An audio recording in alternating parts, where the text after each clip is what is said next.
I think, as you know, the venous recanalization, especially in these extensive pathologies involving both iliac site and IVC, is very challenging. There are few methods already described, and we think there are some disadvantages which is driven from these methods, which have been already described. So we thought about a new method to improve the outcome. This is one reason, and the second reason, maybe you can.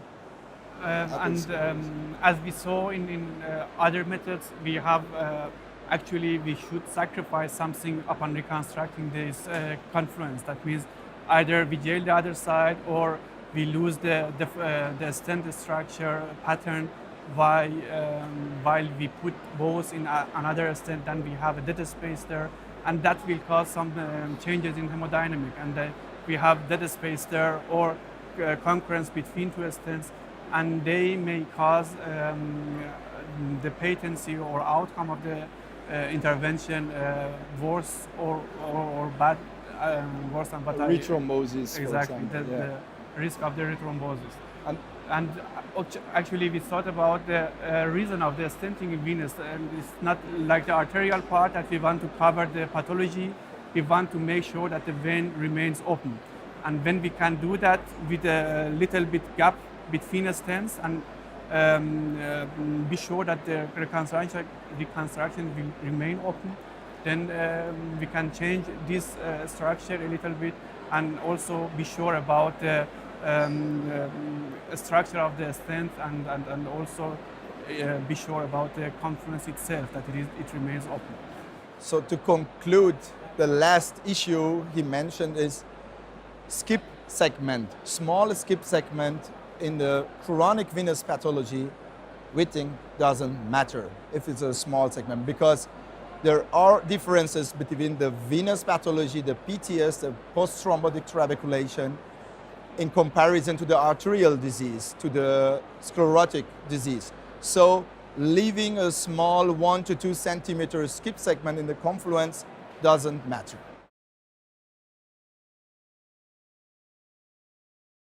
We included all patients with bilateral occlusion of the iliac and also the involvement of inferior vena cava. And during a 2-year follow-up, we had already included 46 patients in our study.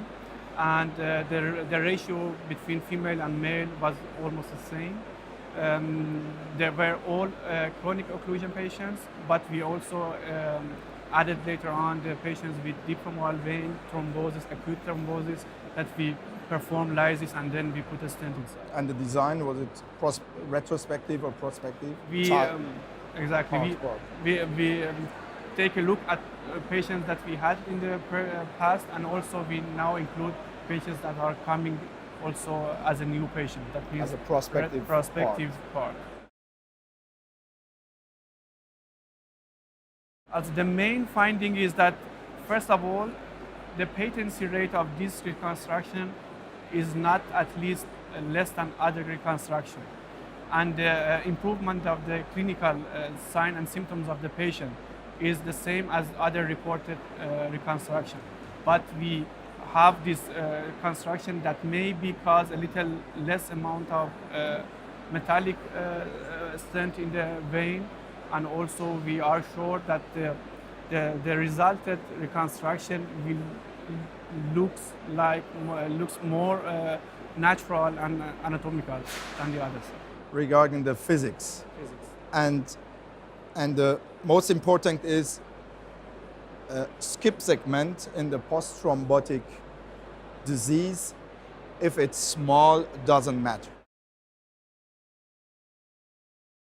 I think that what we can do is that we can take a look at this instruction in other parts that may be also needed, not just in the iliocaval, but also in upper extremities, or also down when we need to put a stent in the deep femoral vein. Maybe this reconstruction will be make sure that the inflow into the stented tract will be there.